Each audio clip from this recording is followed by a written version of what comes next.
Okay, as first order of business, let's take a look at the minutes from our September 5th meeting. Does anybody have any issues? I'm sure you've reviewed them. In that case, can I get a motion to approve the minutes for the September 5th meeting?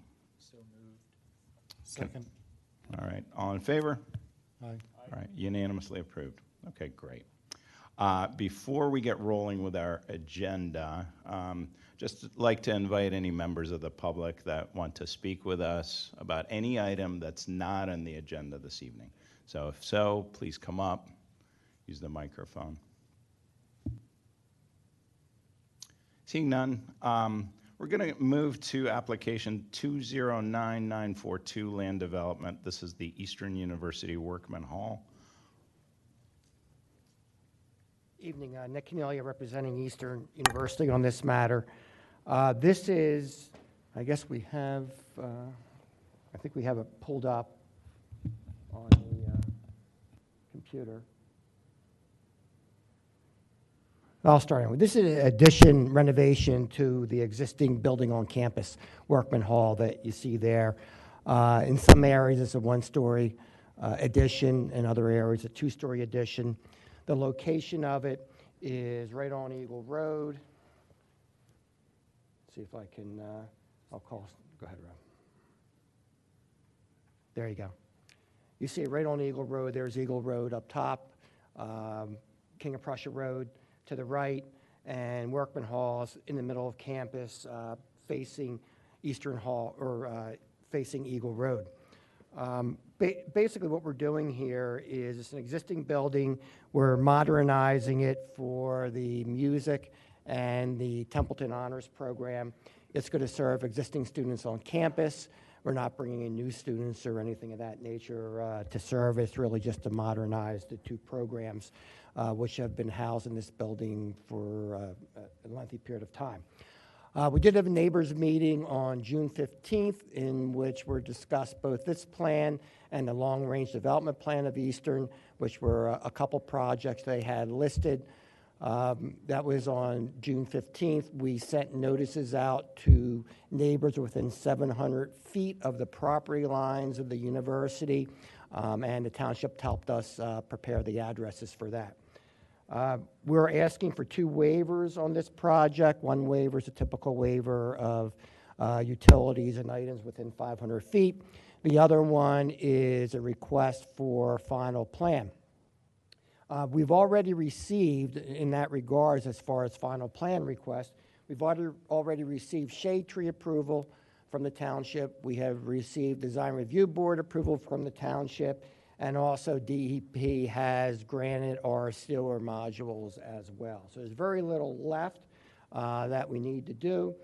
We did have a couple review letters, a couple comments. Most of them are drafting comments on which we will comply. One comment was a narrative for long-range development plan. There's already in the packet the long-range development plan. The narrative was missing, and we can provide that pretty quickly and easily.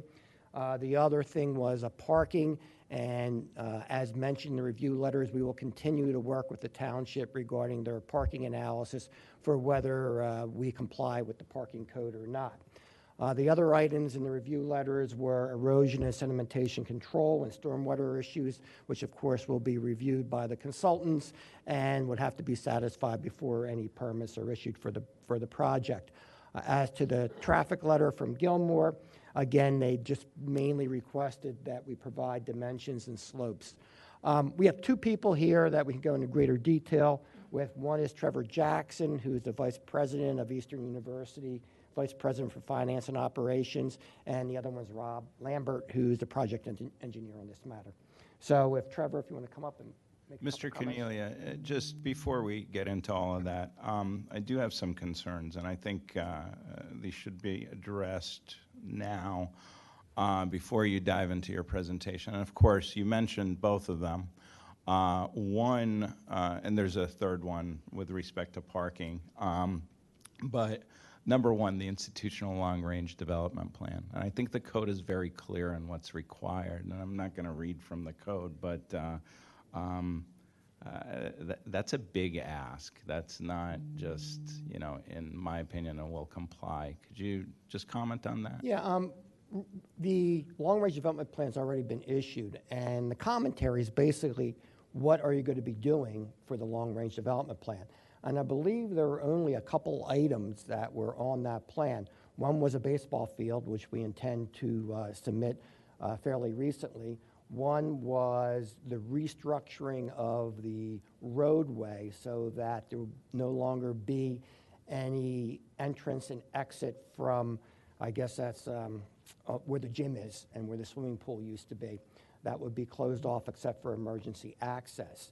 As to the parking, the township in their letters basically have not given us any indication yet. We're waiting for the indication from them, and that's why I believe the review letter said we will continue to work with the township on those items. With respect to the institutional long-range development plan, is that part of this submission? Because I don't believe I've seen it. Yes, it should be. Rob, yeah. Do we have it here? Do you know? Okay. Do you have it on any of the plans, drawings? Okay. With respect to the parking, if I could just get staff to comment on the status on that. So, thank you, Mr. Chairman. So we have met with the folks from Eastern on parking, and what we were looking for was that final all-campus spreadsheet. And we actually went through this with some of your consultants. Building by building, use by use, what we have on site, what's required. That we don't have yet, and that's a big piece of the pie. Steve, I think that was presented back a couple months ago. I don't remember. I thought we sent that back to you. I may be wrong, but the fact that you're noting you're still working on it with us. So if I'm incorrect, let me know, but we never finalized that. No, it was never fine. I agree. So But basically, yeah, Steve, we're waiting for you guys. I thought we were waiting for you because we didn't think that was, when Patty and I met, and then when we reviewed that didn't seem to fit the bill that we were looking for. If that wasn't communicated, my apologies, but Rob, if you want to set up another meeting to go through that, we'd be glad to, but my last recollection was there was more work that needed to be done. I know Rob was handling that portion of it, so I'll turn it over to him. Yeah. I actually talked to Patty recently on it. We've gone back and forth. We've provided all the information. They basically asked for floor plans of every building, and luckily we actually have floor plans of every building that we were able to provide, going through space by space. Patty was reviewing that. She was actually consulting with Kevin Kachansky, the zoning officer, because she's interim zoning officer, to make sure that he's in agreement with it. Once she gets that confirmation, she'll be able to give us direction on whether we need to seek relief. And if we needed to seek relief, we'd be back in front of you anyway for that recommendation to the zoning hearing board, or if we would comply. So we haven't worked that out yet. Just so we're all on the same page, Mr. Cornelia Right. and everybody. All the information's been submitted. Okay, got it. With respect to the institutional long-range development, I just didn't see it in submission. Yes, there was a plan that had the entire campus, similar graphic actually to this Yes, plan. I saw that. That was the long range. That was the graphic for the long range development plan. What was missing out of it was the narrative. It's just basically describing each one of the components. There wasn't much to it. In other institutions, we've actually submitted that as an updated plan because there was one done years ago, and it was really just an update to that plan. And so we can provide the narrative. So this is a pretty substantial narrative. I don't want to read from the code, but it's basically what's required here is a 10-year plan. And there's also an interface where you have to look at the Radnor comprehensive plan and note for compliance as well. So it's a fairly in-depth study that needs to be updated every 2 years. There really wasn't much to the long-range plan. As Nick pointed out, right, you had the Workman Hall addition. You had a resurface. They have an existing baseball field. They're just looking to put synthetic turf on it. And then the road network going through campus was really the only pieces to that long-range plan. Our code, so again, not going to read from it, but Chapter 255, this is Chapter 280, Section 72, starting with C. It's pretty comprehensive what's required, so I'll let you read that at your leisure, but Understood. it's significant. With respect to the steep slopes, we understand that your position is that they're man-made. Are they dimensioned in the plan right now? They are. I'll skip through. I also did not see that as part of the submission. That was So like- they're graphically shown with the contours. Really, right around this area, there's a set of steps. And when they put in the parking lot, there's a small grade where these set of steps are. And that would be the area that would be considered steep. There's plans from when they built the parking lot showing those as all being constructed. So that's really the area of slope in question. Staff, is that sufficient for you in your analysis? Yeah, that was the requirement, is to show them on the plan, and they weren't clearly marked on the plan. That's what generated the comment. Are they clearly marked on this plan? No, they're going to be, in the resubmission, they'll be marked, correct, Rob? Correct. We'll shade the area. What we didn't do was shade this little area. We're showing it in contours, but we'll shade this area right here to show that that is slope. Do you, other than looking at them, what other proof do you have that they're man-made? I believe we have the plans from when they built the parking lot around this area right here, right? Can you can s- provide us with those plans? What- Y- It's a township, No, yes. generally the township wants something more than just, hey, they look man-made, or we heard they're man-made. We'd like to see a grading permit, we'd like to see approved plans showing that they were man-made. Understood. Okay, thank you. So, Mr. Lambert, my concern is that, we can certainly allow this to go forward, but I don't want to create a zoning hearing board issue and get you so far down the road, and then you have to come back to zoning, come back to us. Understood. So, what's your pleasure? I would like to proceed if we can, and we understand the parking is out there with a question to the township, and then the slope area, which I'm okay with.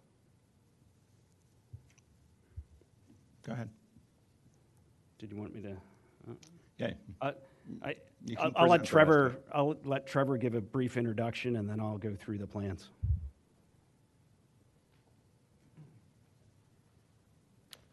Good evening. Good evening. So just want to be brief. Trevor Jackson, Vice President, Finance and Operations. Just want to talk about Workman Hall, that this building is a renovation and addition. However, it's just to enhance existing programs. This isn't anything new. There is no new programming going into this building. It's predominantly a music building for our music programs. It also is for our Templeton, serves as our Templeton Honors College. So it is, it's an older building, it's a tired building, it's a building in need of improvements and renovations. And with that, in the addition is a small recital hall which will support the existing music program. And it's not for any additional enrollment at the same time, any enrollment growth. Predominantly the enrollment growth that we've experienced thus far over the last couple of years has been due to online graduate programs, not necessarily new students on campus. So with that, just a quick overview, and happy to answer any questions you might have. Thank you. Any questions, commissioners?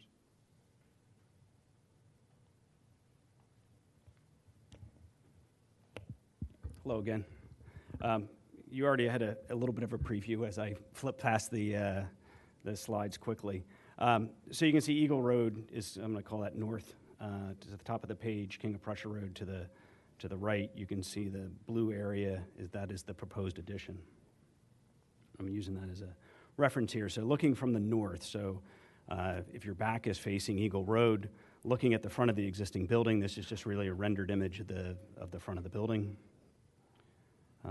This is from if my back was facing King of Prussia Road, looking at the east side of the building. This is from the downhill side. So the grade falls off. So in the back, on the campus side, it will be actually accessed on a lower level in addition to the upper level on the east side. And that was really just the three images. Happy to go over the letters. If you wanted to go over the letters, I think Nick actually summarized them pretty well. But if you have any specific questions, happy to answer. Yeah, I think we're at a point where we have fairly large issues with respect to the institutional long-range development plan. Parking's still not set, and we certainly would like to hear a little bit more about the man-made slopes. Commissioners, do you have any other comments or questions? Because I would like to make a motion. So again, it's your preference. I'd like to either make a motion to deny or table. What would you prefer? Not much choice. Well, obviously. Move Well, the the table. motion could also fail. No, we'll move the table. Okay, great. So I'd like to make a motion to table this matter. Mr. Chairman, could we add, an extension would be required? Okay, Mr. Cornelius? Yes, I'll provide that. okay. So a motion to table with, I'll provide it to the end of November. Steve, Right now, you're at the beginning, you're at 11:05, so 12:05 or, yeah. somewhere in, Sure. can I get a second on the motion to table? Nick, I'm sorry, Mr. Cornelia, we should get to, the solicitor was saying we should get to the first meeting of the board. In December. Yeah. Thank you.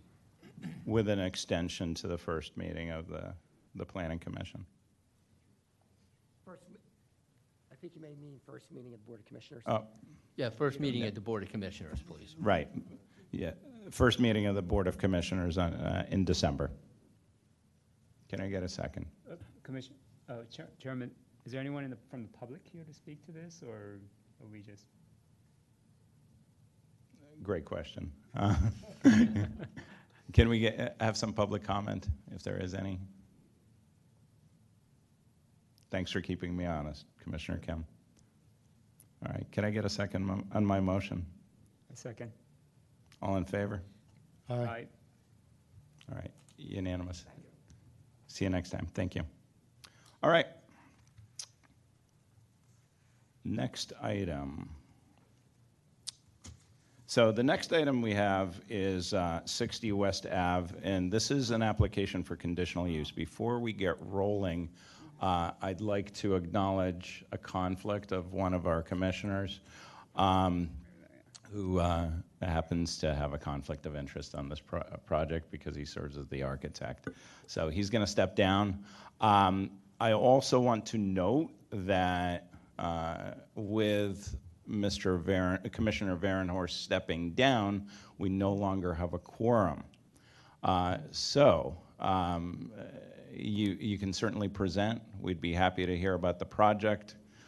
This is going to be a little bit of a dress rehearsal for the Board of Commissioners, but I think you also have the option not to present to us. Yep, so thank you, MJ. We are happy to present, Peter, but we are still able then to proceed even without a recommendation of formal action of this board, right?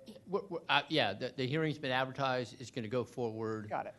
We want you to recognize that you're presenting to a board of four. Sure. Whatever they say generally carries no weight because it's not a majority.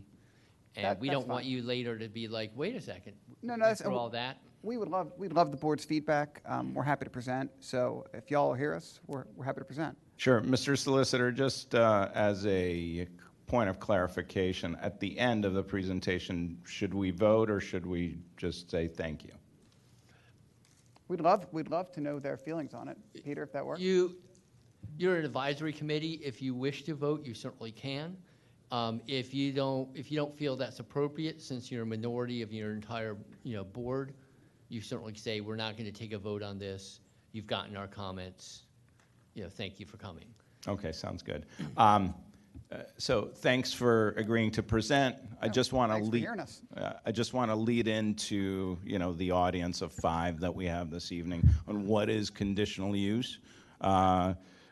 And you're the attorney, I'm not, but conditional use is a type of permitted use. It would normally be by right, but because of the project's magnitude and the potential impact on the town, this does invite our scrutiny as well as the Board of Commissioners. So essentially, as a complex by right use, it requires a hearing, and the final matter, of course, gets decided not by an advisory committee, but by the elected officials, which is, of course, the Board of Commissioners. So our analysis today and their analysis should cover really 3 things. So number 1, is the use for this project specifically identified by the ordinance? And the applicant should be able to demonstrate that this evening. Is the applicant meeting very specific standards as set out by our code?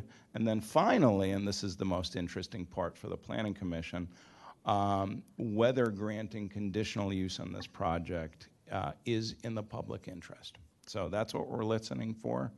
Mr. Falcone, if you'd like to proceed, we'll be here to listen. Well, thanks for getting us started there. So I'm here on behalf of the applicant. My name is David Falcone. The applicant here is Concordia Group, but it's a partnership, West Avenue GP LLC. And we are the equitable owner of this property. The owner is AT&T Corp. Y'all are probably familiar with them. So just to piggyback a little bit on what MJ was offering, this is a conditional use to use this property in a certain way. It's part of the Wayne Business Overlay District, but then within that WBOD, there are what are identified as special use areas, and this is one of those 3 areas. It's the Bellevue Park and Walk, parenthetical, AT&T parking lot. So as you see up on this screen here, kind of the rough sketch, the property in general fronts out on Lancaster Avenue. And there's a parking lot that sits in front of the AT&T building. And then again, behind the AT&T building is another parking lot. This front parking lot is leased for public use to the township for public parking. So to kind of hit right on, generally the concern that we've gotten as part of this project is there's not enough parking in Wayne, and you're going to take away parking in Wayne. Like, how is this a good thing?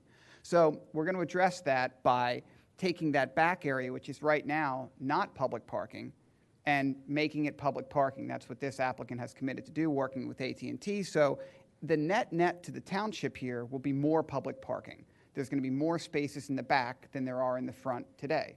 And then on top of that, what this development is proposing to do is bring additional residential to downtown Wayne.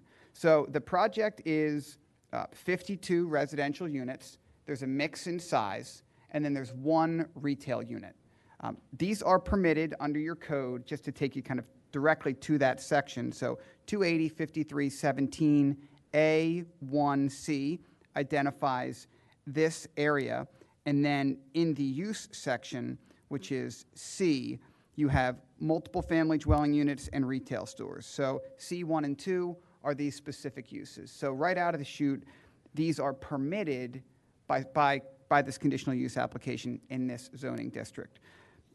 When we get into the overall development of the site, I should note that one of the partners in this project is Ken Kearns. And I normally would not identify an individual partner in a project, but it's important to note Ken, because Ken is a longtime Radnor resident. He is committed to the Wayne development area. He's a part of that group that oversees the development in downtown Wayne, the business district. And Ken is committed to this project. So as an attorney representing an applicant, you always like to see an applicant who's committed to the community. You all may remember Concordia Group from their development back on the eastern property, and they kind of set a blueprint for how to do a good job.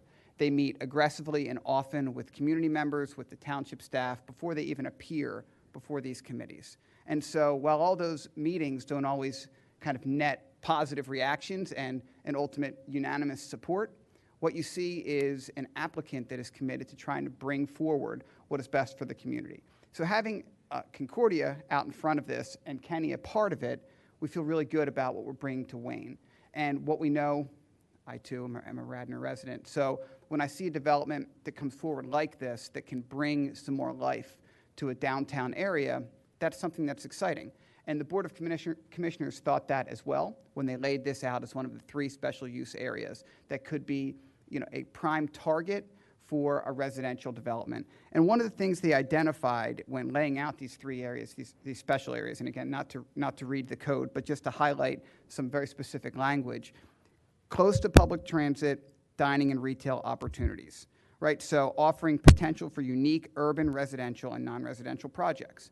So that's exactly what we have here. We have a building right now that can bring people to downtown Wayne, a district that needs those people to continue to thrive. So if we want businesses to show up along North Wayne Avenue, we want restaurants to thrive, we want Lancaster Avenue to be vibrant as it once was, we have to help with people. There's other applications that have also come along right on 30 that bring these residential uses in. We're supportive of that. We think it's all good for the overall, and we think this will piggyback that as well.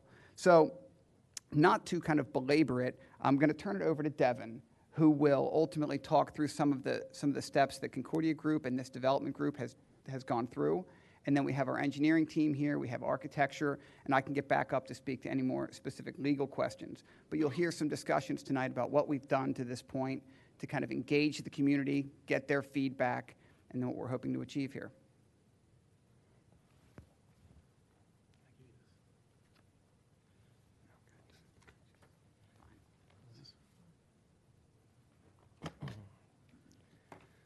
Good evening.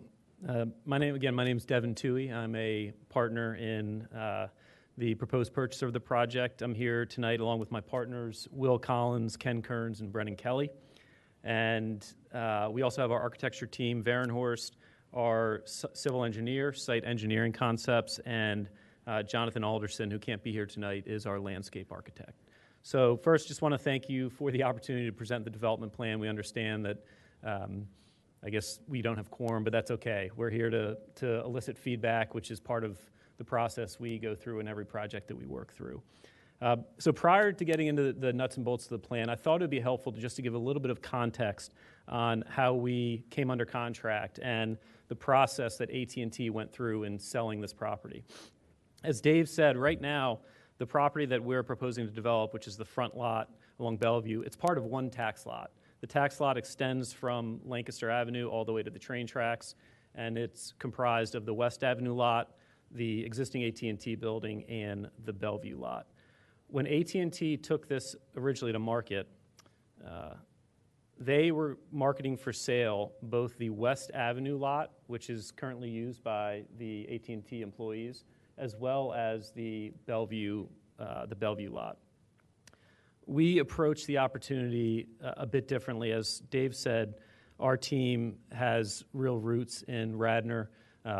Kenny and Brennan own businesses in downtown Wayne. Concordia Group is a tenant in downtown Wayne, and Kenny's part of the Wayne Business Association. We understood the potential impact to the township if parking was lost, particularly 100-plus spaces in the Bellevue lot.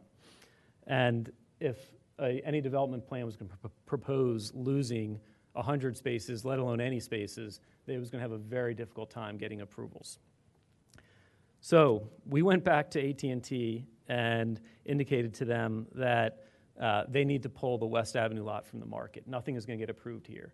We had submitted an offer for the project, and we were not the highest bidder because the other development groups that were chasing the opportunity were proposing development projects on both the West Avenue lot and the Bellevue lot. It took a few months, a bunch of trips to New York, but AT&T came around on the concept and agreed with us that if a development was going to happen on the Bellevue lot, we would have the right to shift the township lease to West Avenue.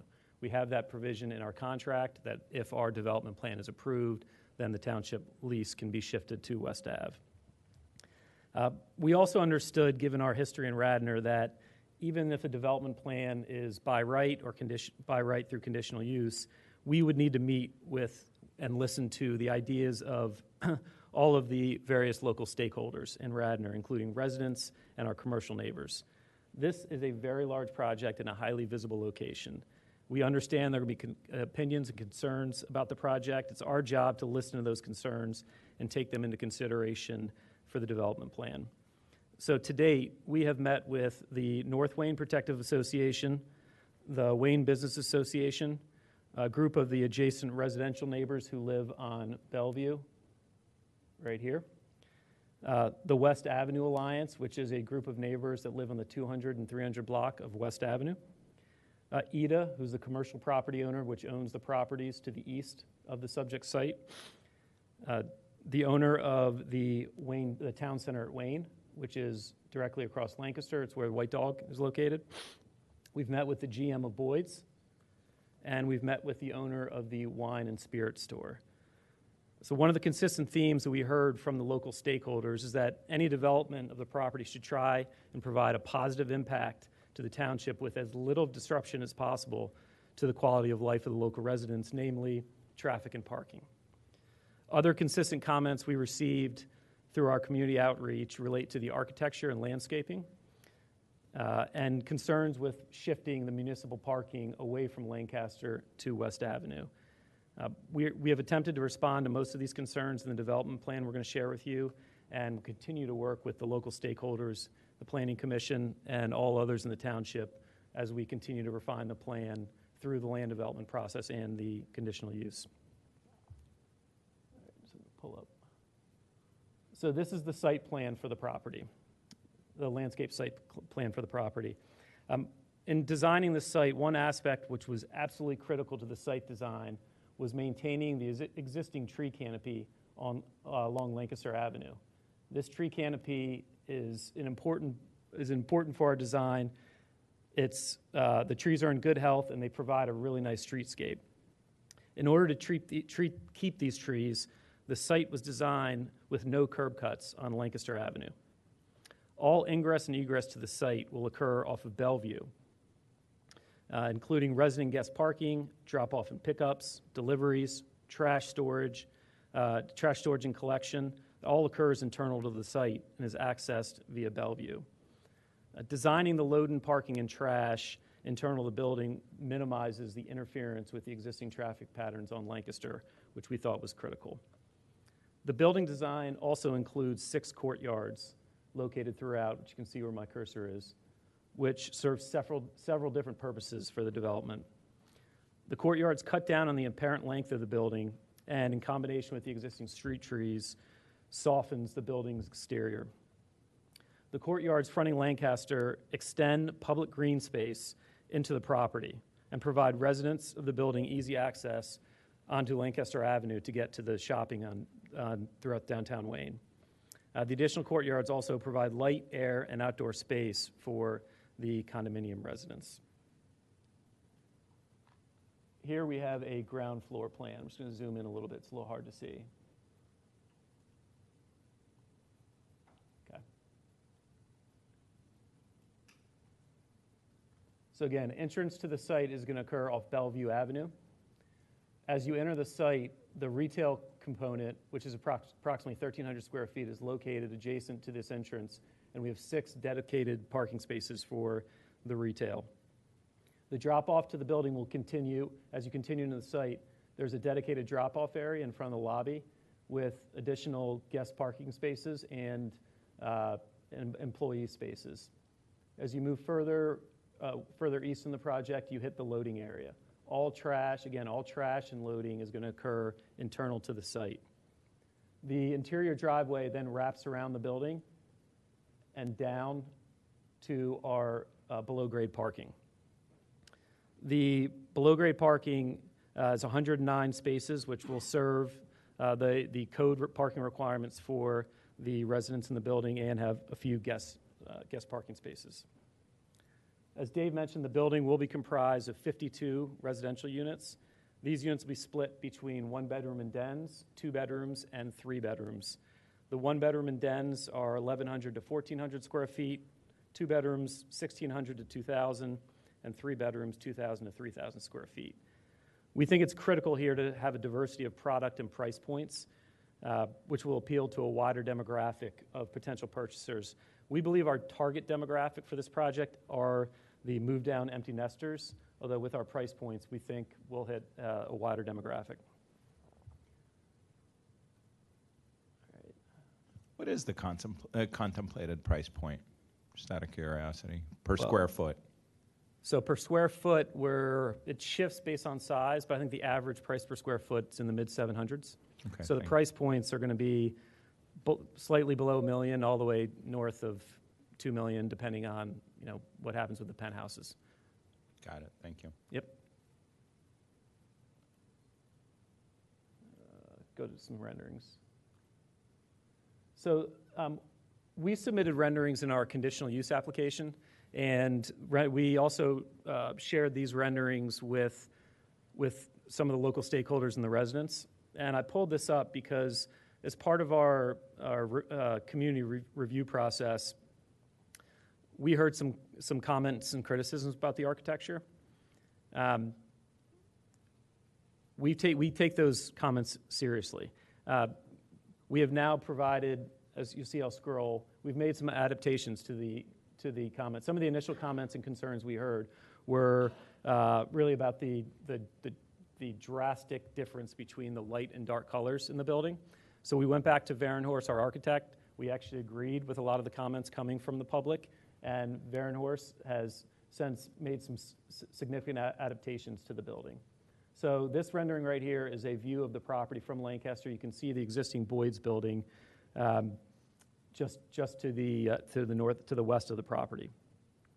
So the building's facade will be comprised of all brick, which is being used both for the human scale of the material and to harmonize with the neighborhood. The two-color brick visually fragments the massing to create some visual interest and reduces the scale of the building. The scale of the building was another comment that we heard. It's a large building. Again, we have this zoning calls for 55 feet in height. The goal for Varenhorst was to try to create a building at that height that didn't overwhelm the scale on Lancaster Avenue. The dark bricks can be comprised of a mix of red, burgundy, and black. And as you can see, the darker colors recede into the building, which we believe reduces the scale of the building. This is a better perspective coming up. So this is the White Dog building. As you look down Lancaster Avenue, you can see the scale of the building set back. Those are the existing tree canopy that's on Lancaster Avenue right now. Again, you can see why maintaining the existing tree canopy is so significant and important for us, because it is going to soften the scale of this building. The lighter color brick will be a mix of cream, tan, and buff. Again, the lighter color relates to the street facade and mimics more closely the colored facade of the Boyd's building and the adjacent retail. The height of the lighter brick building, also the lighter portion of the brick is out front. The building steps back at 30 feet. So we have the lighter brick running to 30 feet, again, which corresponds to the height of the Boyd's building, which we think softens the streetscape. This is the rendering of the commercial or the retail component of the site, looking at the building across from Boyd's. Again, this will be the entrance into the site. Retail parking will be canopied under the building, and the entrance to the lobby will be off of this main entrance, the parking around the corner. Some additional perspectives. This is perspective looking west. Again, trying to hide the AT&T building. The AT&T building the tower is actually 225 feet high. The main portion of the building is 85 feet high. In terms of height, the brick buildings across the street are 42 feet in height. Our building, the mean grade of the height of the building is 55 feet, but if you can recall, the slope of Lancaster drops pretty significantly from Bellevue to the eastern side of the building. So at the corner of Bellevue, our building is 49 feet. As mentioned earlier, we have heard some of the concerns of the project from the local community. The business community insisted that the development provide positive economic impact to the township without losing any public parking. The business community was adamant that downtown Wayne needs more customers. There is a retail vacancy issue in the business district right now. Between King of Prussia Road and Old Eagle School Road, there is 100,000 square feet of retail space that is or soon will be vacant.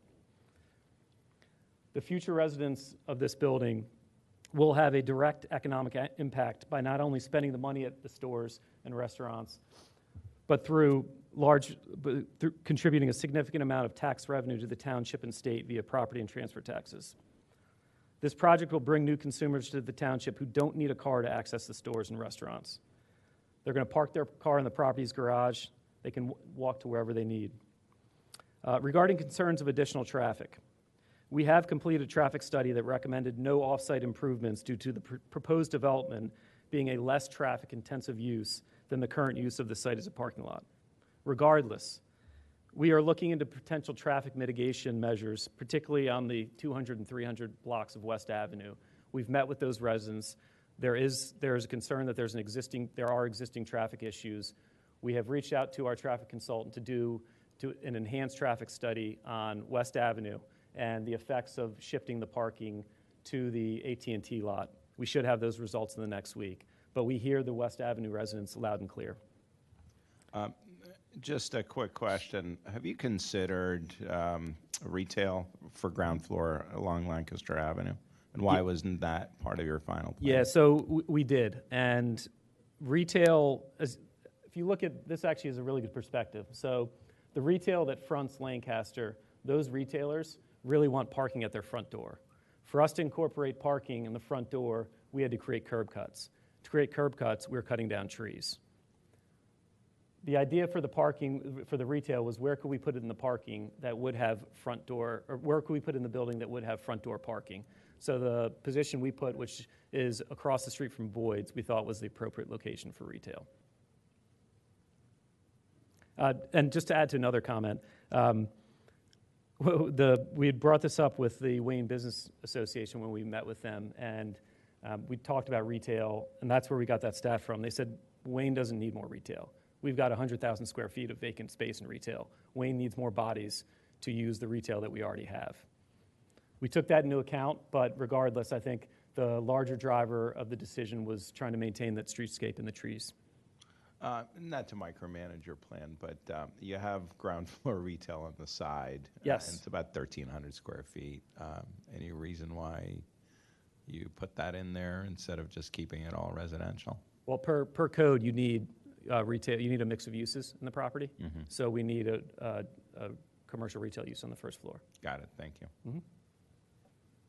MJ, if I can interrupt for 1 second, I know the applicant just mentioned that they're going to do some additional counts on West Avenue. Mm-hmm. There is some additional intersections that were also requested on Lancaster Avenue. I'm going to see if the applicant will be willing to do those counts also. Yeah, we've already released our traffic consultant. They're actually going to reach out to you this week to discuss a few things, but yes. Okay, thank you. No problem. Rob Lambert, our engineer, is just going to hop up quickly to just talk about stormwater.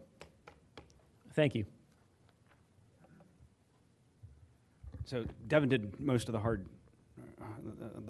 heavy lifting. I'm going to talk a little about stormwater because that's the other big thing. This is uphill of kind of South Wayne Avenue there that notoriously floods. So you've heard this before, but redevelopment actually helps stormwater. Right now you have a large parking lot that has zero stormwater control, so everything is direct runoff, and it all drains over to that South Wayne Avenue area. What we're proposing, and I'm going to flip to a site plan,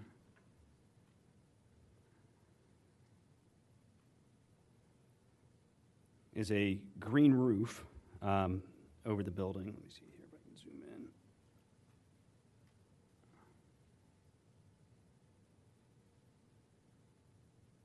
All right, I'm not going to zoom in anymore just so it doesn't freeze up on me.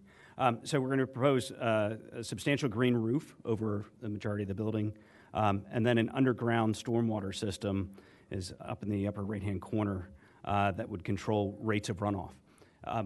Everything's not finally designed as we're in the very early stages, but our initial calculations show that we will have a large reduction in the rate of runoff for the all the way up to the 100-year storm.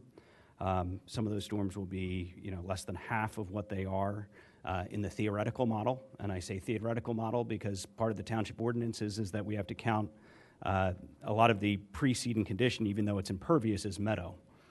So we're actually bringing it back to almost better than meadow condition when we do our calculations.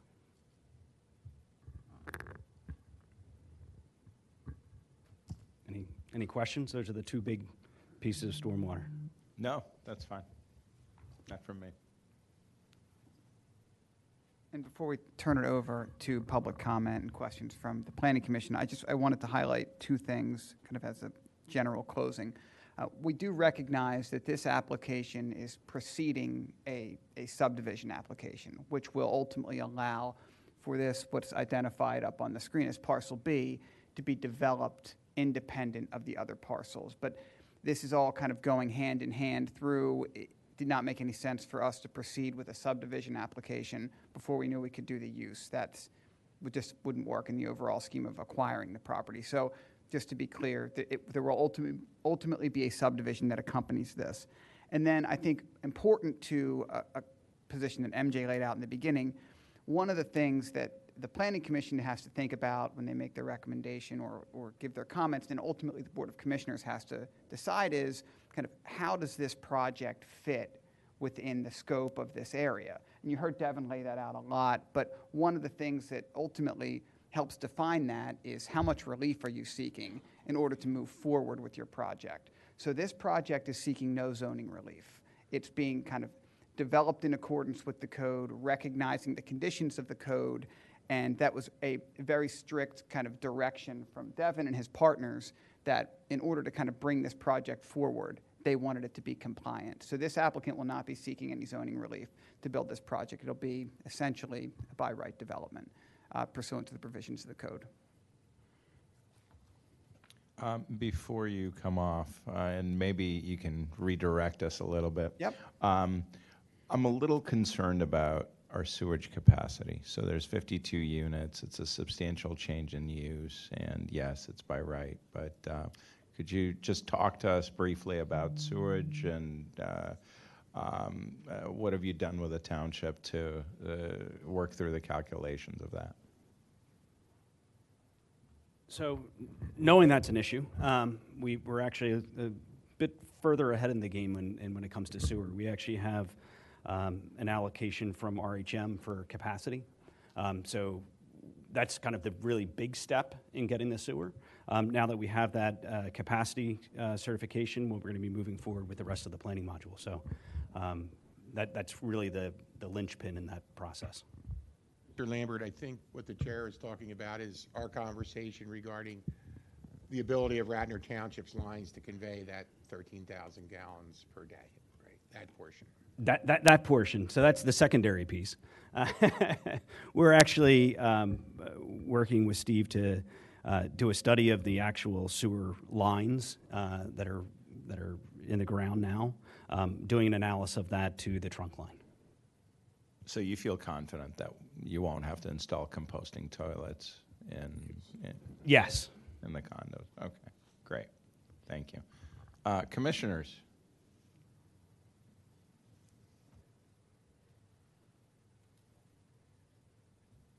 Thank you for this presentation. I'm excited to see this development proposal. I have my biggest concern right now is the public asset that's being taken away, which is 100 parking spaces. You're going to provide that on the West Avenue lot, correct? Do you have designs for that? So the West Avenue lot right now is being used as a parking lot. So it's striped for roughly the same number of spaces that the West Avenue lot has. If the lease is shifted over, we're just going to work with the township because they're going to have to, I assume, install the parking meters. But it's already striped. Okay, so no real design changes. We're going to use the same striping, same layout that exists today. We should, unless when we get into land development, if there's other issues that in terms of design, but right now it's striped for the same amount of spaces.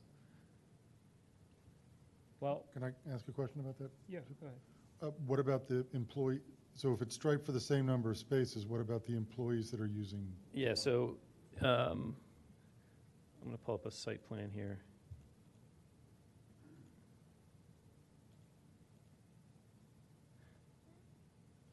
So right now, there's an additional surface lot just to the east of the existing building, and that is it's being used by employees right now, but it's not fully being utilized by employees, so they're shifting all their employees to use that lot. Yep.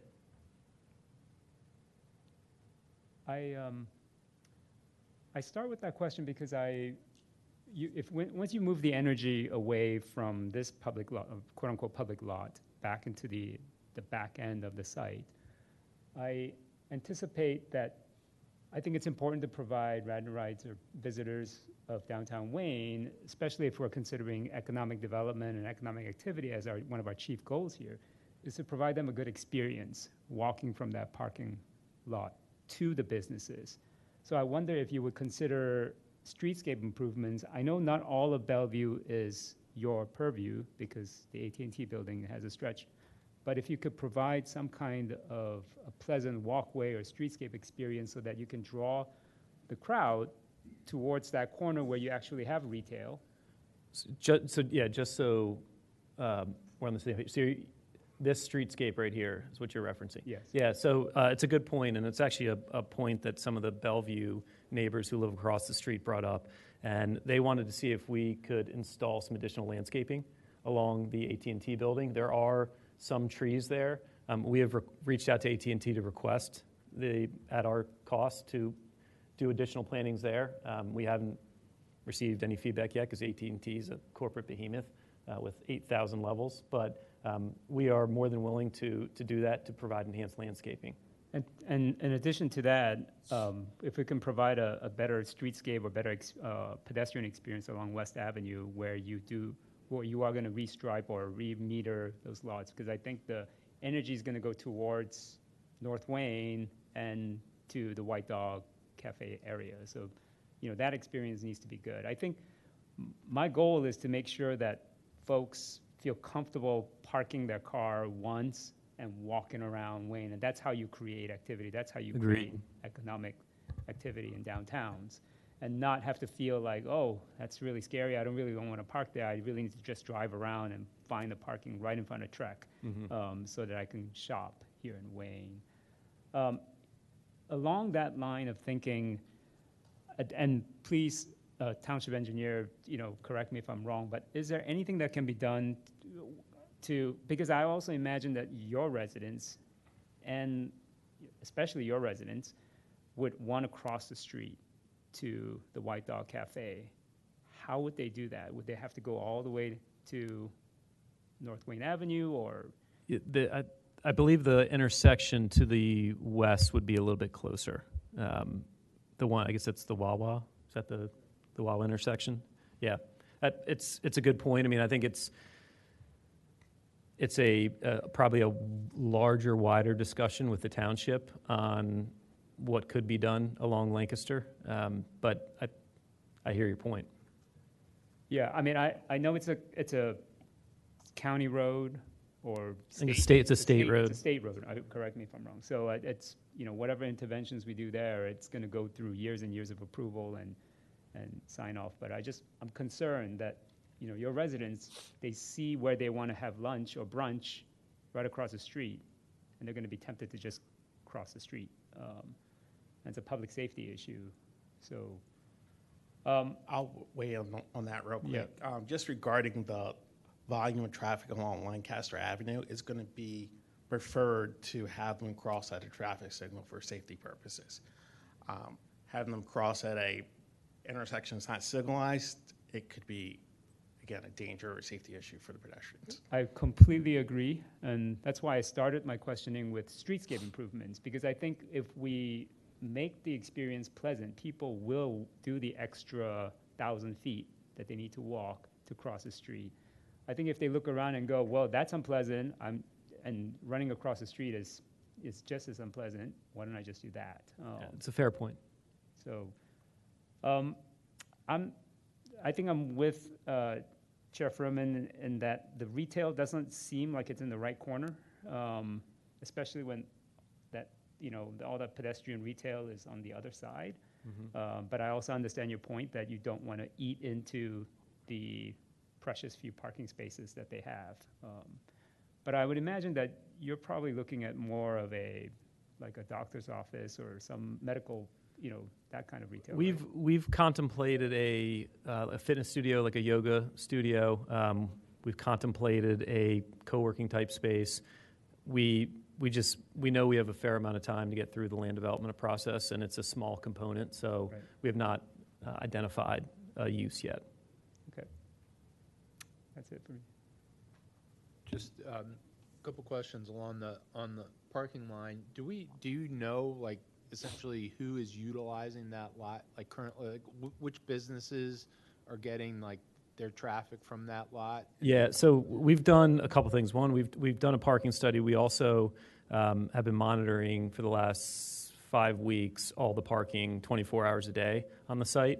And what's interesting is that there's been one period of time over the last 45 days where there's been more than 45 cars in that parking lot. It's a 104-car parking lot, and it was the Harvest Festival. Every other time you see there's 7 or 8, 9 cars parked next to Boyd's, then there's 15 cars parked on the eastern side of the lot, and the eastern side of the lot, it's our understanding, is mostly the employees of the commercial tenants, the Trek, not the liquor store, that has their own parking, but it's employees. It's one of the most underutilized parking lots I think I've seen in an urban location. And yeah, I think that we've met with the owners of White Dog. I think occasionally you'll have some of their purchasers there, but again, crossing the street isn't the easiest thing in the world to do. So we met with Boyd's. Boyd's is in support of the project. They had no comments about losing this parking lot or the parking shifting back. They were happy to have more potential customers. And just sort of to play devil's advocate, but did you ever consider, I mean, I can think of some reasons why you wouldn't, but flipping the development, doing the development on the back lot and leaving the parking in the front? Yeah, so the back lot has some challenges. One, there's a setback from the train. Also, underneath that parking lot is a ton of infrastructure for AT&T.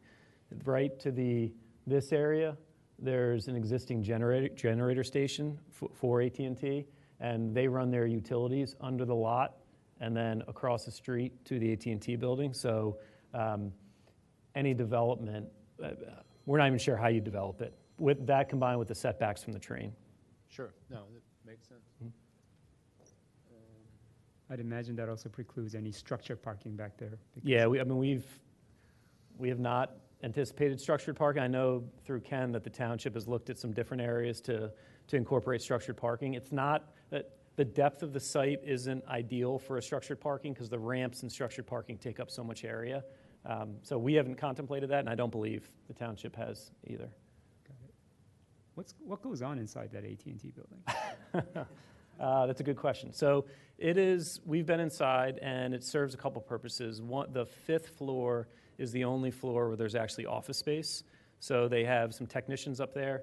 The rest of the building is essentially a data center. So it's a major call center for a regional call center for AT&T, and there are very large computers and generators in that building. And then the tower is there's 5 different cell leases on top of that tower as well that they are leased by other users. But it's less of an office; it's more a data center.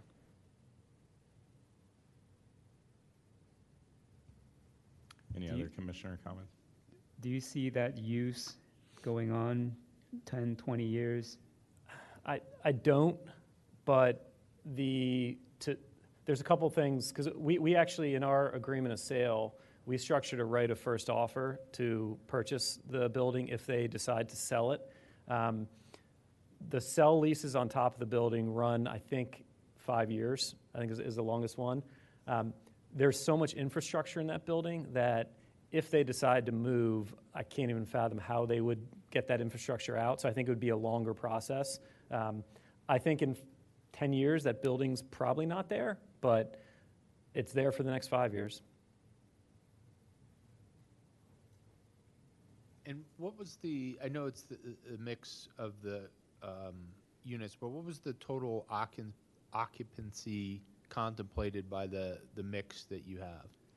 Of the 52 units, we're assuming, I mean, if our buyers are who we think they are, which will be a majority of downsizers or empty nesters, that's usually 2 per unit.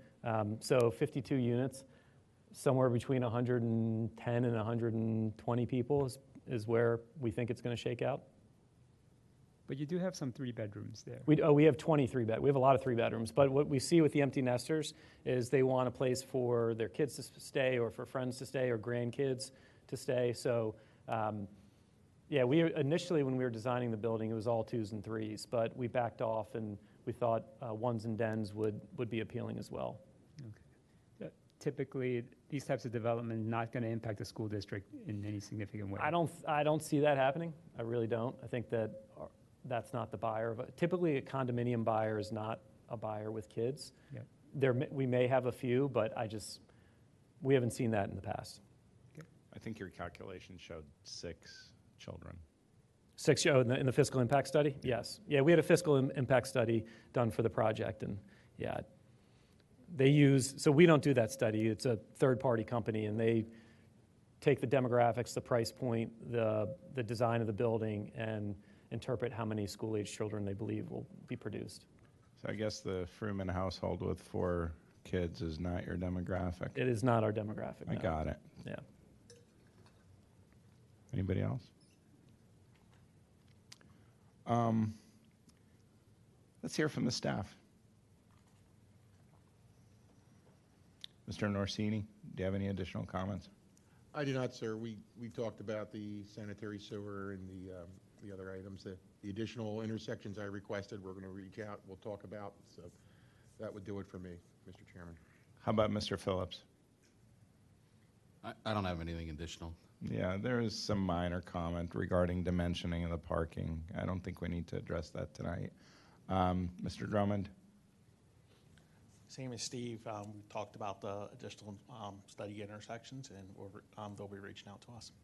Just for the record, how many intersections are you looking to study total? 6? It's a few more that's around the area. We want to make sure the distribution of the new parking lot will be accommodated at the other intersections also. So part of it, Mr. Chairman, was, the big intersection, Wayne and Lancaster, North Wayne and West Avenue, plus some others. So it's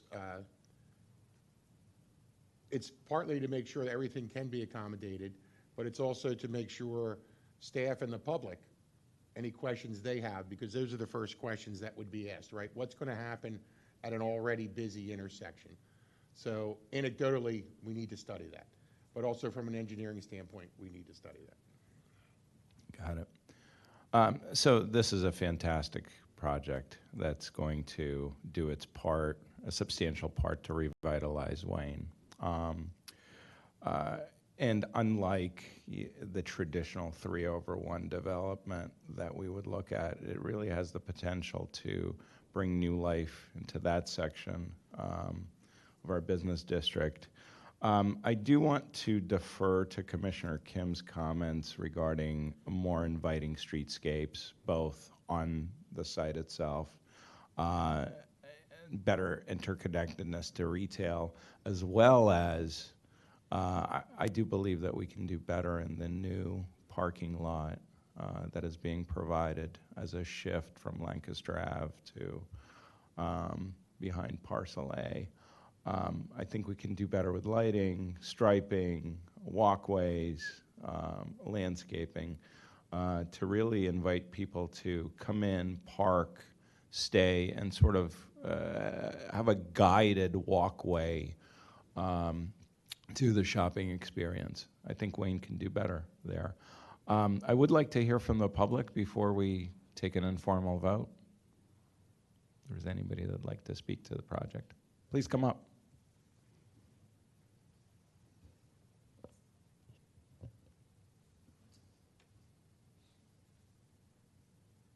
Good evening. How are you? I'm Mike Balaceres. I live at 315 West Avenue, so it's about a block and a half away. I just want to have a couple thoughts. We've had a couple meetings with the developers, and they've been great to, it's been very professional, and we do appreciate that very much. I personally am in the development business, so I I'm just a full disclosure on it, and I'm for development for sure. I love the idea of revitalizing this part of the world, and I think it will help to kind of grow the rest of the community around it. I do have some concerns with this specific project, and I guess, you know, I understand that AT&T owns the building, and you know, you can't tell somebody what to do or not to do, but I feel like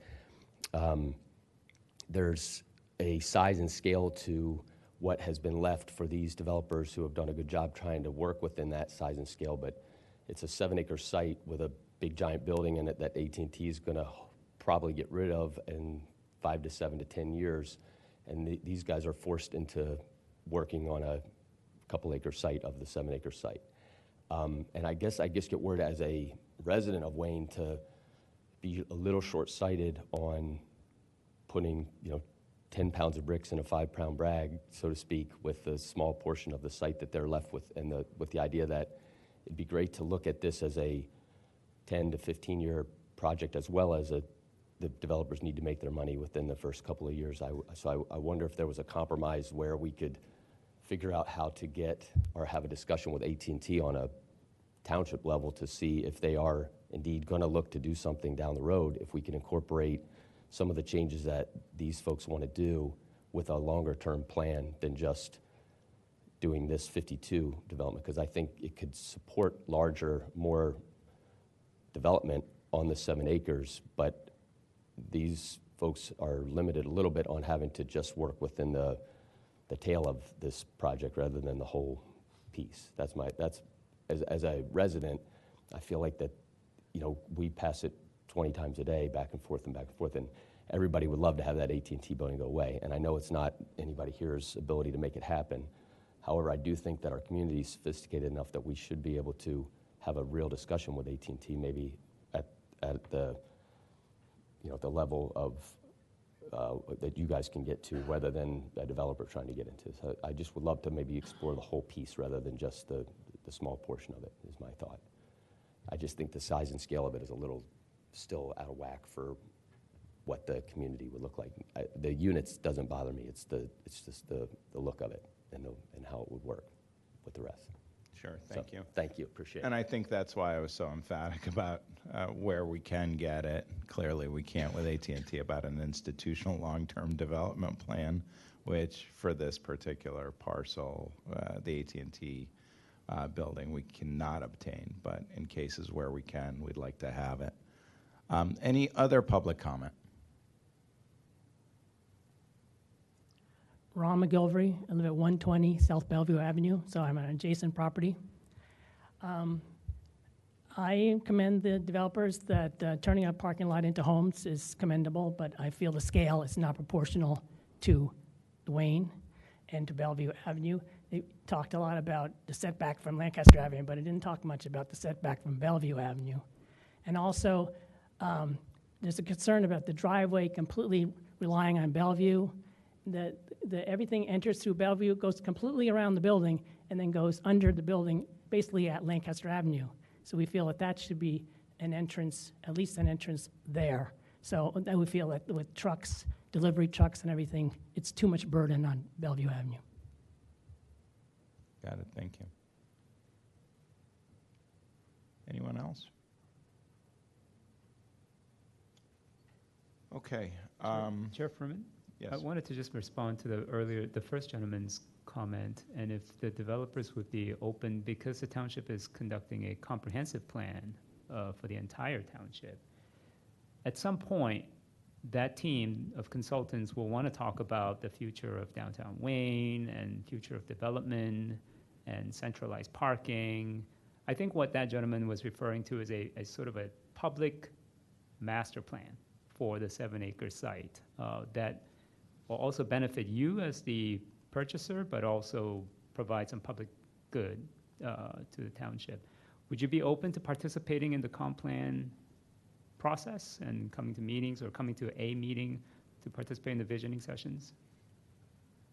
Of course, we will always participate in what you're asked for. One thing I do want to bring up, the special use zoning that this parcel has does actually not extend to the rest of the site. It's called out specifically in the code. So if the AT&T building was to get torn down, they don't have the same zoning flexibility or zoning designation that the front parcel has, which provides for more height and less setbacks. So what that's worth, I don't know. But just so it's clear that any development there would have to comply with the existing Wayne Business Overlay District. But yes, we'd be happy to participate.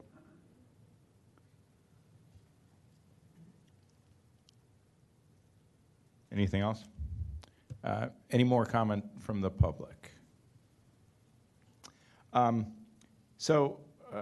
do want to echo Commissioner Kim's comment, is that we would like to the best of our abilities, and you are the you do have the right of first purchase, I guess, on the rest of the site at this point? Just the building, not the West Avenue. Just the building itself.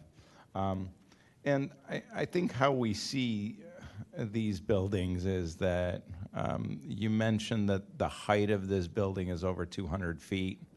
We typically see them repurposed at 200 feet rather than at... Yeah, the tower's 200 feet. The main building, the height is 80 feet. Sure. But regardless, yeah. Regardless, it's...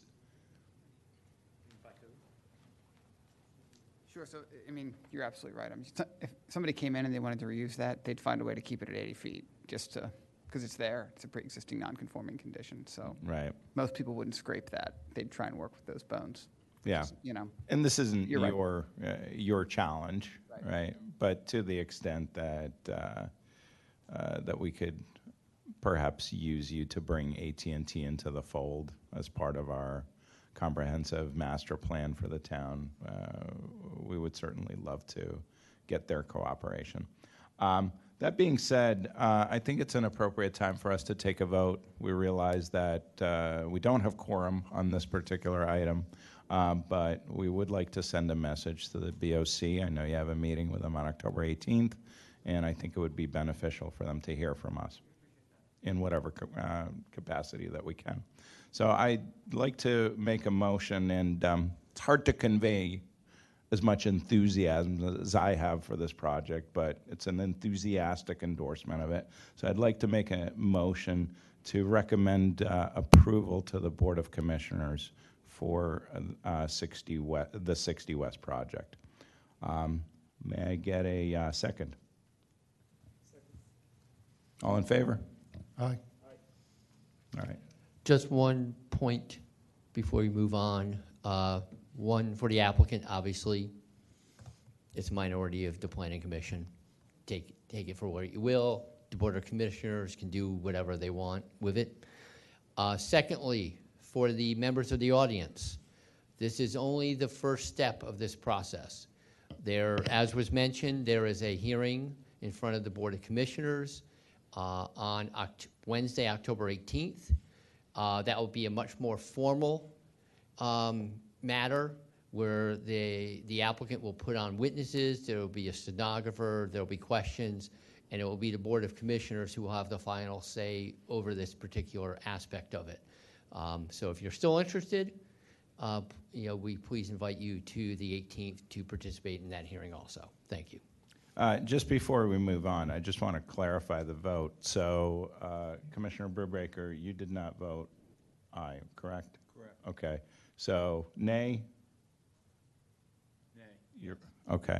So 3 in favor, 1 against. Brubaker is the against. Okay. Thank you. Thank you. All right. Moving on. Application 21133, 579 Lancaster Avenue, the Radnor Hotel.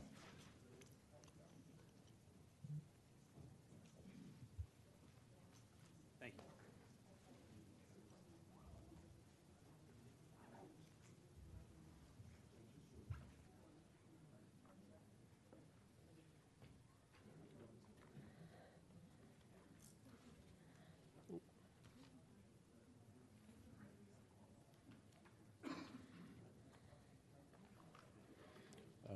Are we going to leave that out? Or should I put these up? Yeah. Or should I just do it off of this?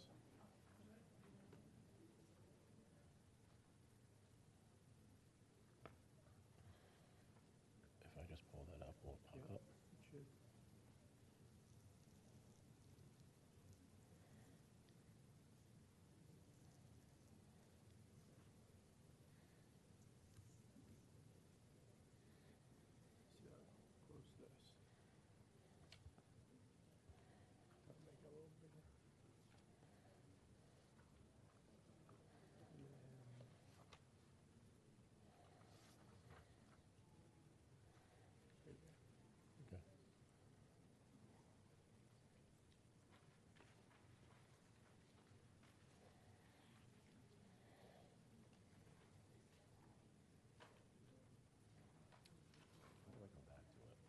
X out of it?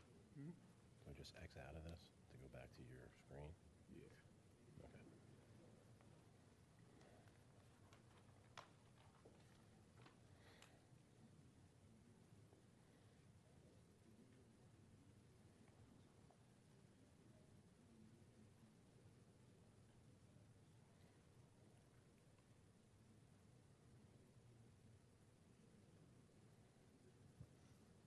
We're ready for you.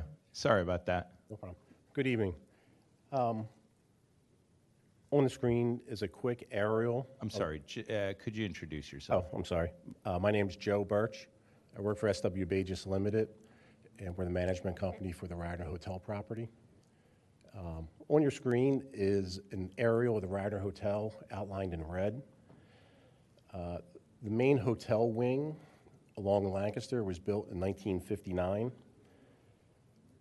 In 1965, the second wing was built, as well as what was a bank branch for many years, is now the Vibe Urgent Care building. And then in 2001, we built what we call the 595 building, which is on the east side of the building. And at the same time, we kind of completed the property to where you could drive completely around the property. If anyone remembers, there used to be a larger pool in the back. You kind of dead-ended at one end on the other side and had to drive back. But we added stormwater, additional parking across the back, and kind of what you see now is what was done in 2001 and where we're at now. From the arrow, you can see the building is kind of U-shaped. And what we're proposing to do is do some work in what we've always called our courtyard out the back. Out the back, you see there's the Radnor Financial Center. To the west is their 555 building. Across the way is St. David's Square. Kind of south of us is... I'm sorry, Mr. Birch. Sorry to interrupt you. Could we get that door shut? Thank you, Solicitor. Go ahead, Mr. Birch. Thank you. I believe the property to the south is still owned by the Kania family. There's some residential over here. You then have the Radnor High School to the east of us. And again, then further back of the Radnor Financial Center, you have the Mainline Health Building. So we're kind of focusing in on this courtyard, and we're looking to make some changes back there.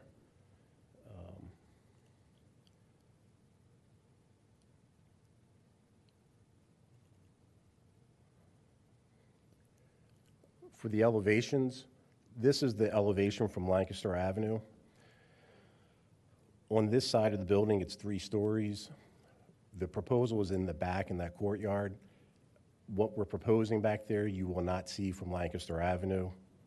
The second photo is the west side of the property. This is looking for Radnor Financial's driveway off of Lancaster.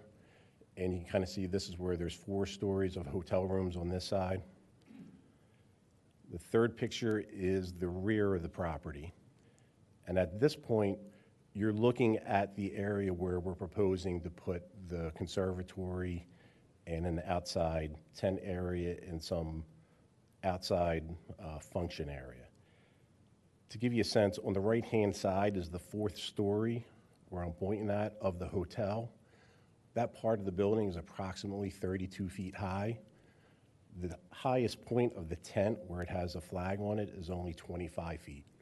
So even as you're here, I don't think you're going to see very much of what we're proposing to do at this location. This 4th picture, we went a little further back. If you can imagine straight back from the 3rd picture, this is on Radnor Financial's property of their driveway off of Radnor Chester Road. They've actually put in more trees that are further blocking our property from view of themselves. The 5th picture is Radnor Chester Road. This is where you see the 595 building kind of to the left and the Vibe Urgent Care building that used to be the bank. In between those 2 buildings, you see some trees. That's the area where we're going to be making these changes.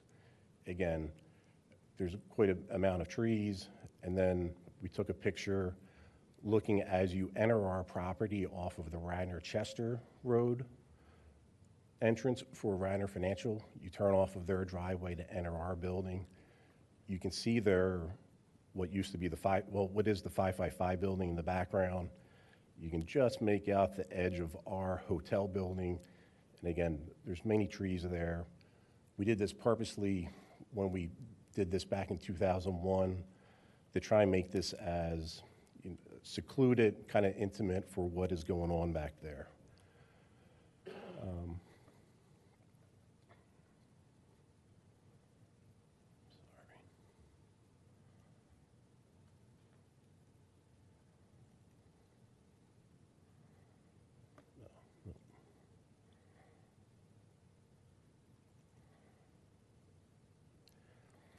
To give you an idea of what we have now, I just put together some pictures of the different cocktail events. Here's another one, just people gathering in what we call the formal gardens, if you ever looked at our website. Another one here. Another time where they had tents set up. My guess it was probably a warmer day, and maybe they were kind of protecting some things. Here's where we've had many wedding ceremonies lined up there. There's kind of a backdrop there. It's kind of a nice, again, you don't really see much out that way. And then there's also a kind of a veranda off the back of it. You can see people further down below. To give you an idea of what was done in the past, part of the problem with this, though, was it was always weather dependent. There was always contingent plans in case there was ever rain, alternate plans of setting up inside, and then really kind of doing a fire drill of breaking it down, putting them someplace else, bringing them back into the wedding area being set up. And we're trying to get away from that, and we have some ideas that, as I mentioned before, the building, the banquet facility was built in 1959. By today's standard, it's probably functional. It doesn't really have great height in it. It breaks up, it's not large. And what happens today is people, particularly who are looking for their wedding, are looking for something unique. They want an experience, and this is not what people are looking for. So what we're trying to do is bring something that will be that unique experience to the hotel. At the same time, the banquet space that we have in the hotel, we've tried to accommodate it for business meetings and social functions. It just doesn't, it's not a good use of those two things because there's certain things that each group wants at a different time. So what we like to do is create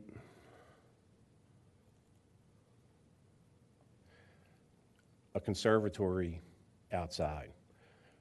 This is what I would kind of say is a modern conservatory.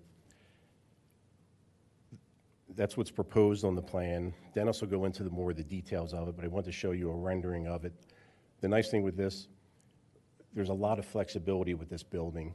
If we want to, the roof can actually retract. You could be open to the sky up above. The two of the three panels on the side, the two upper ones actually drop down and will create a railing going around. So rather than have that wedding outside, the reception, it can be in this regardless of what the weather is going to be.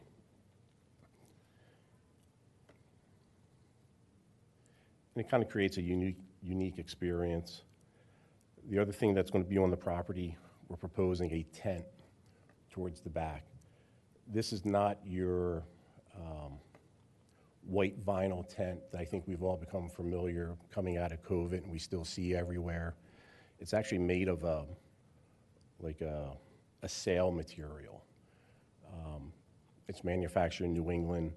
So the posts inside of it are real wood. The posts all the way around it are wood. It has a slight nautical theme, kind of New Englandish.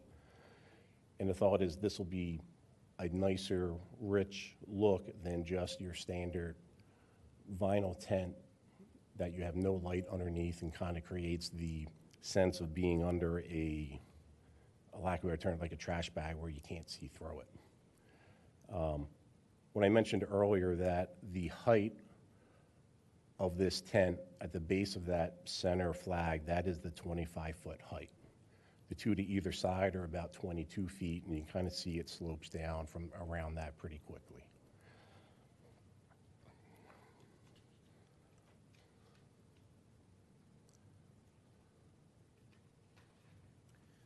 Before you go on further, this tent would not just be assembled and reassembled, it would be a semi-permanent structure? Yes, it would be seasonal. We were thinking about this. I mean, I think outdoor dining goes from March to November. I think someone who wants to plan their wedding is highly unlikely going to want to take the chance of nice weather in the first few weeks of March.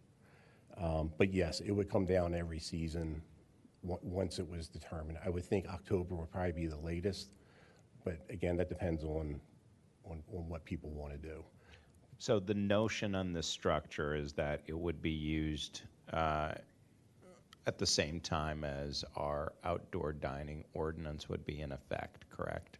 Yes. Okay, so not year-round, because you can heat and air condition a tent, as you know, but that's not the intention here. No, I also think that the cost of this tent, it would, the potential damage in buying another one would far outweigh one or two additional functions. I'd be more worried about the damage to that thing and replacing it. With respect to that prior structure you talked about, I don't even know how to quantify it, but so if you can... The conservatory? Yeah, the conservatory. Yep. Tell us about the size of that and what the intended use is. Is it year-round? Is it... The overall dimensions, if you took the furthest to the furthest, is 57 by 57, which is probably a little over 3,000 square feet total. But if you take out the little small areas, I'd say it's probably around 3,000 square feet. A couple things I didn't mention. There are gutters also in all the columns, so it would drain by itself. It doesn't need gutters on it.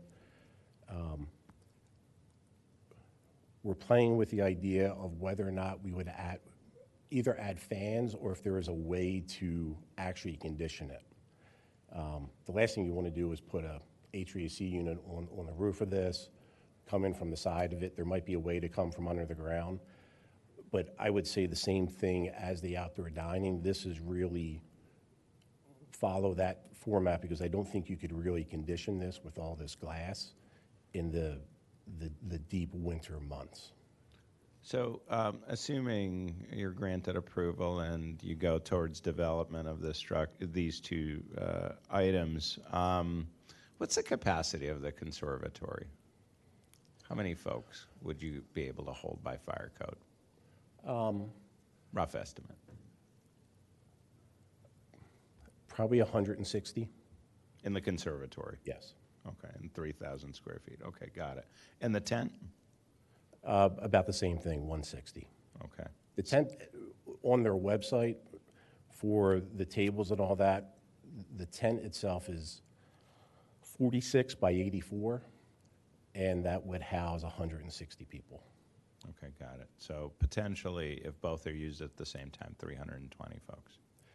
If that were to happen, yes. But kind of the thought was if I brought up the site plan, this might be your ceremony, your cocktail hour is where there's a fireplace and a wide open with the lights going across. That would be your cocktail hour after your ceremony. And then you're going into the tent structure for your formal dinner. So it's kind of like a station-to-station type of thing, not with the intent of all three functioning at the same time. I don't mean to pepper you with questions on this, but how are you classifying these two structures in terms of our zoning code? I mean, it's accessory use, but what is it exactly? Is it outdoor dining?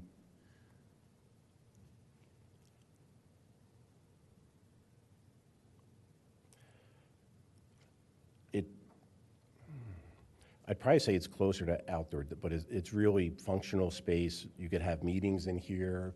If there was a church gathering type of thing, maybe they would have something in there. I would just say it's an accessory structure, I guess. Okay, we'll get into that a little later when we talk about parking calculations. Please continue. Okay.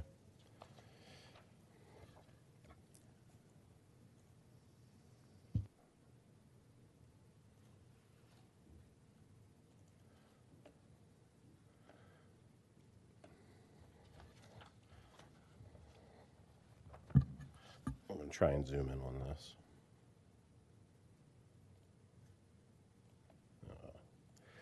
The last part of this, which,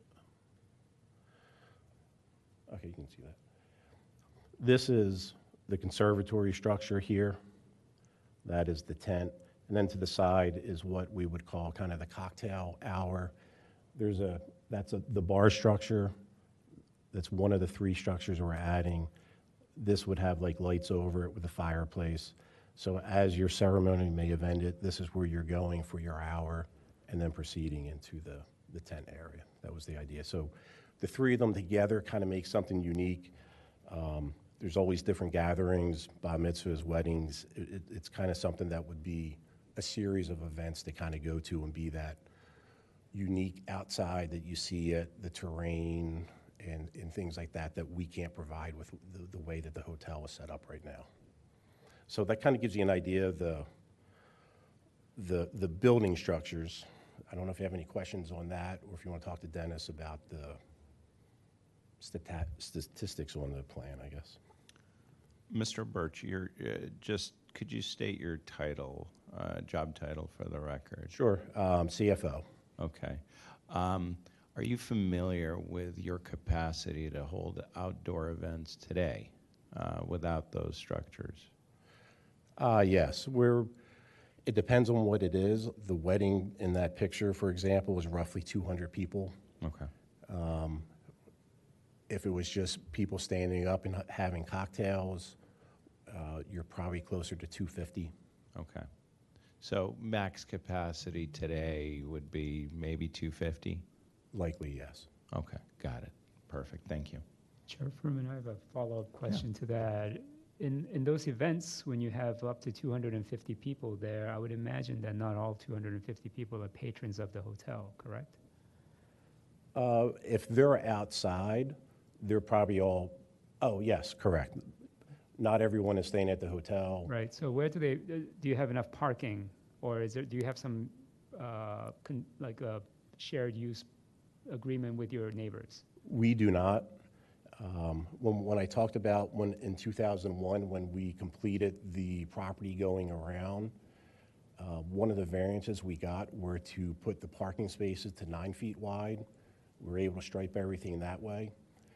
And I can remember, I can't remember his name.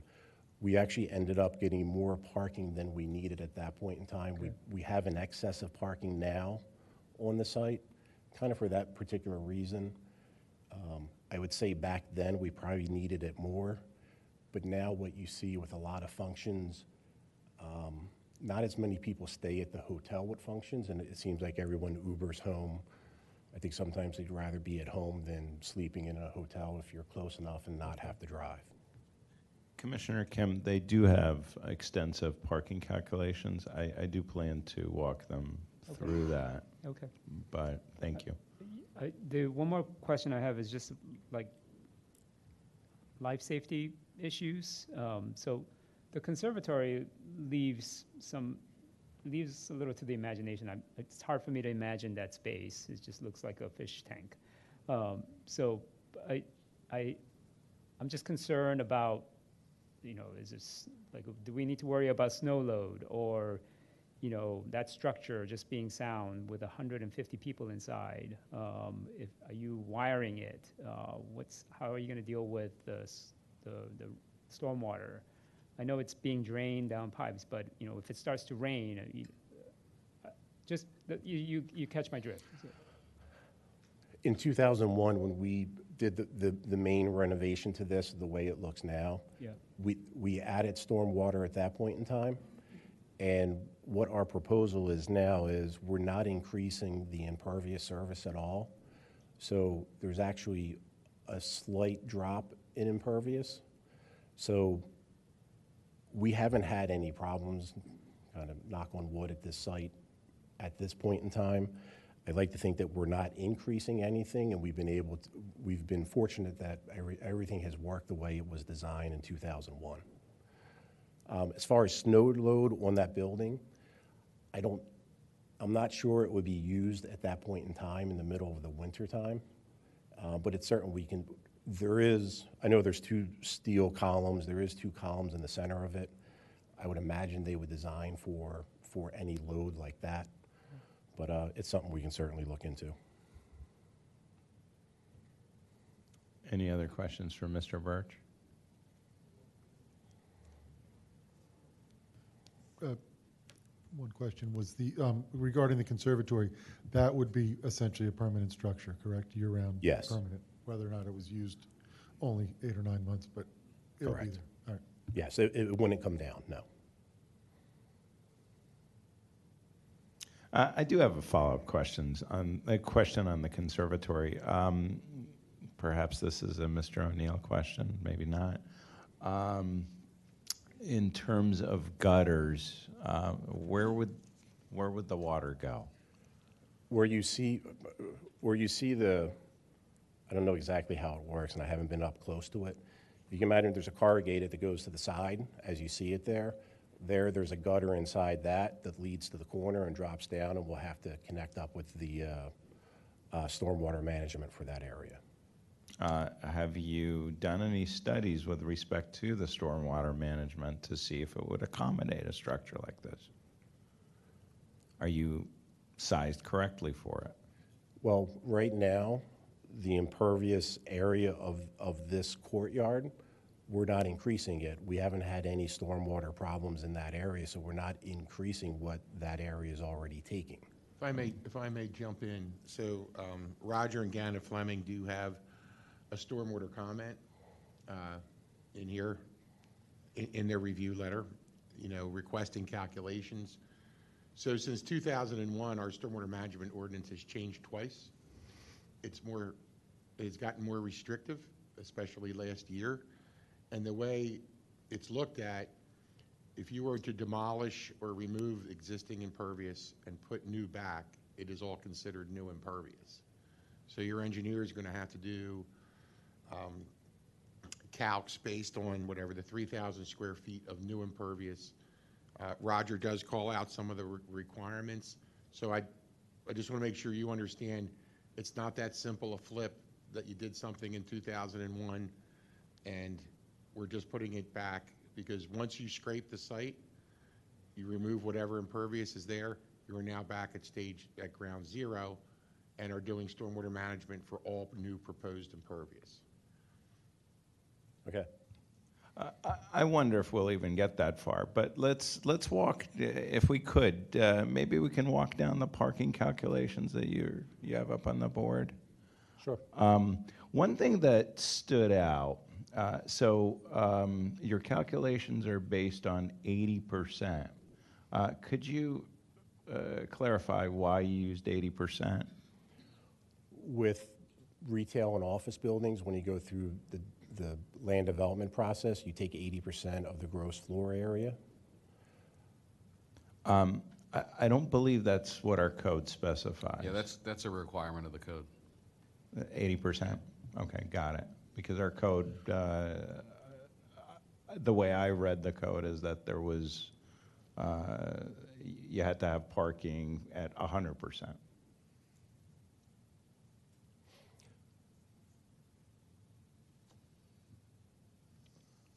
Okay, so just walk us down the calculation as we see here. Yep. The hotel has 173 rooms. Mm-hmm. Taking 80% of that is 139.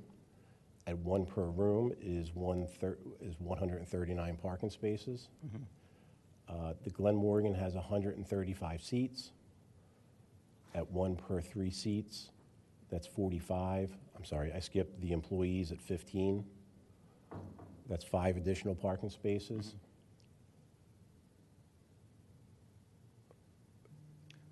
With respect to the banquet room, That's, you're considering that to be just additional square footage? Correct. Okay.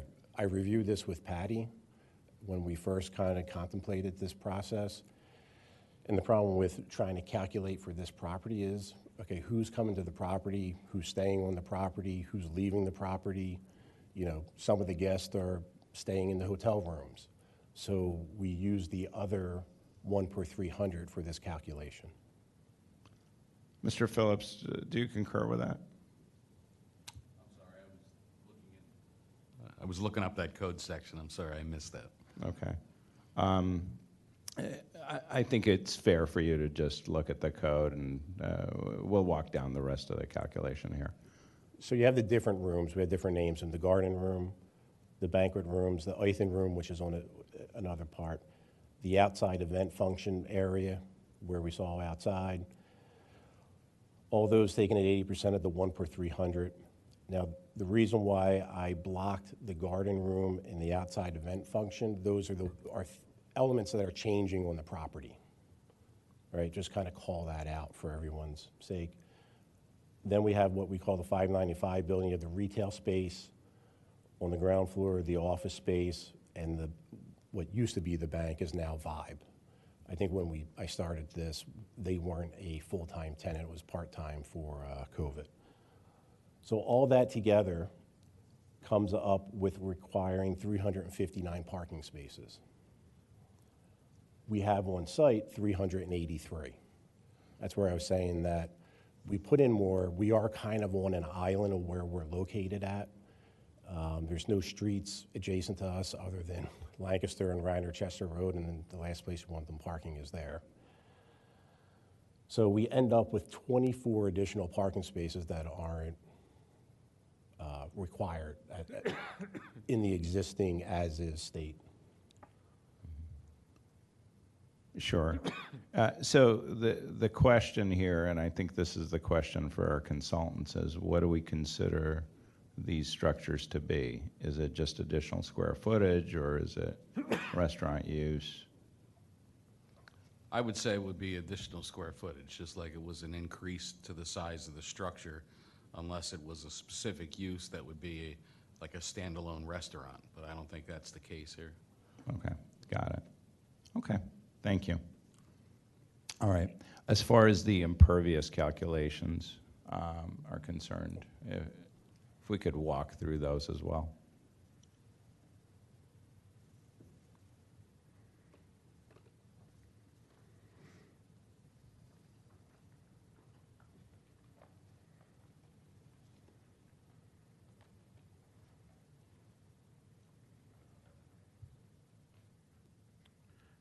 Good evening. My name is Dennis O'Neill. I'm a project engineer from McCumbie's office for the client.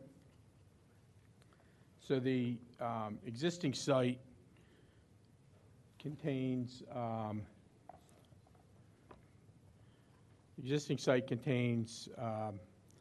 the hotel building, the bank building, the connected office building. So the total building coverage existing is 48,220 square feet. And that is about 17% building coverage and the permitted 20% building coverage. When we add the courtyard, the outdoor bar, and there's a small area now that's partially enclosed, which is going to become permanently enclosed for storage, furniture, chairs and tables and things for the events.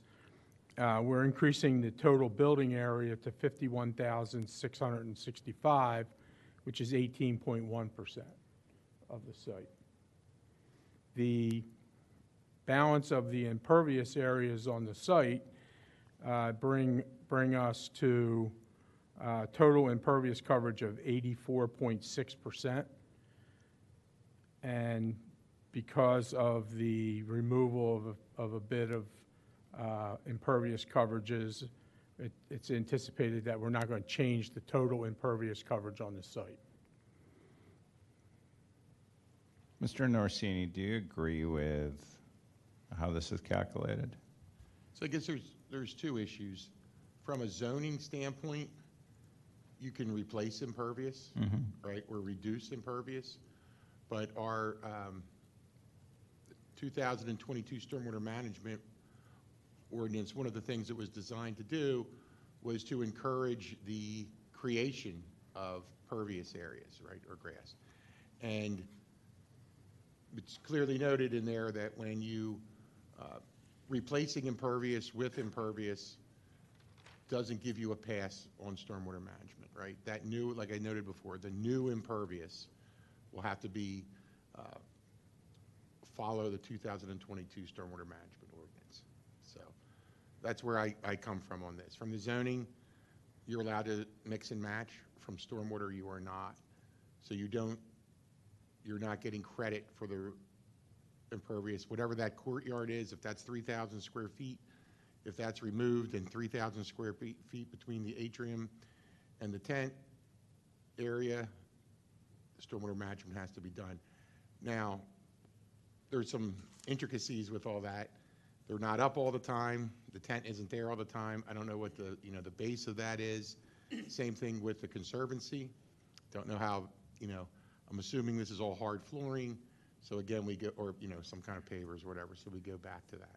So that's my concern. Yeah, we've assumed that the conservancy building, the little bar structure, the fire pits are all permanent. The tent is shown on a permanent impervious cover. So we're counting it as a concrete pad or a paver pad. The design of that yet is, whether for aesthetic purposes how we do that, but we're already including that area under the tent as impervious cover. So we're not double counting the tent.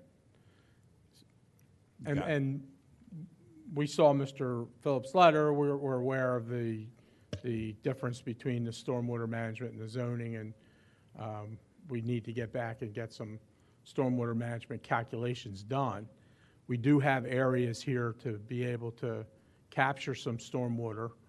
As Joe said, the structure itself is capturing everything that's falling on it. There right now is a very extensive stormwater management system in this courtyard. There's a lot of yard drains, a lot of piping. It drains very well to a large diameter pipe that drains through the site. So we're not concerned about the ability of that system to carry the stormwater. What we're now have to look at is meeting our water quality and our peak rate controls of your new stormwater management ordinance. There was some comment here in the consultant's letter regarding the pool, and I know that the pool has long sailed. So the water surface of the pool was prior to this considered pervious. How are you dealing with the pool in this calculation? So the existing pool, from everything we can tell, was considered pervious, which means that we'll have to adjust our impervious calculation slightly to accommodate for that pool's water surface area. Because right now it's considered as pervious in our calculation. So we'll have to add that back into the calculations. I did a quick check this afternoon before I came, and it's not going to take us over the 20% by adding that back in. And a lot of it's already incorporated into the concrete that we're putting down for the area under the tent. So you believe regardless you're compliant? Yes, yes. Got it. Thank you. With respect to Mr. Phillips, with respect to parking, the comment I was making was on Chapter 280, Subchapter 103, off-street parking. Yes. So there, I didn't catch the 80% requirement there. In that section that you're referring to there uses the term floor area of how it's calculated. The definition of floor area in the zoning code is 80% of the actual size of the building. Perfect. And that's where that comes from. Thank you for the clarification. However, there is one issue still, because you guys take 80% of the hotel rooms. So the 80% does not apply to the number of hotel rooms and therefore doesn't apply to the number of parking on the hotel rooms. So that is a mistake I think you do need to correct. And if you do that, all of a sudden you lose all 24 of your extra spaces. Solicitor, what's the gap? They lose all 24. Is there more Yeah. that they lose? No, it's 20, Okay. they've reduced their parking load by 24 because that's 80% of their number of hotel rooms. But they have, the parking load has to be 100% of the hotel rooms. Okay. Got it. Thank you. Well, So this would make you non-conforming towards parking? yeah, we'd have to run that calculation and make sure, but it could. We do have an option to add some parking spaces along the freestanding building, the bank building, the old bank building. There's an ability, there are some parking spaces along the side of the courtyard. There's the ability, since it's now not a bank with a drive-through, to add spaces in there, make that a one-way driveway through there. So we do have the ability to add some parking spaces if we need to. Okay. My concern is, again, I don't want to create a zoning problem here for you. I would like to see a more complete view on your parking. And I would like to also see the calculations on the impervious be tightened up. That being said, if I was to make a motion, would you like us to table, or would you like us to deny? Those would be the motions that I would make. Yeah, I think we choose the tabling option. Okay. I'd like to hear from the public before we do that, if there is any public comment. All right. I'm going to make a motion to table this matter. Can I get a second? Second. All right. All in favor? Aye. All right. It's unanimous. Thank you. Thank you. Thank you, Dennis. All right. I don't believe we have any new business, so I'm going to make a motion to adjourn. Second. All right. Thank you. We're adjourned. Good night.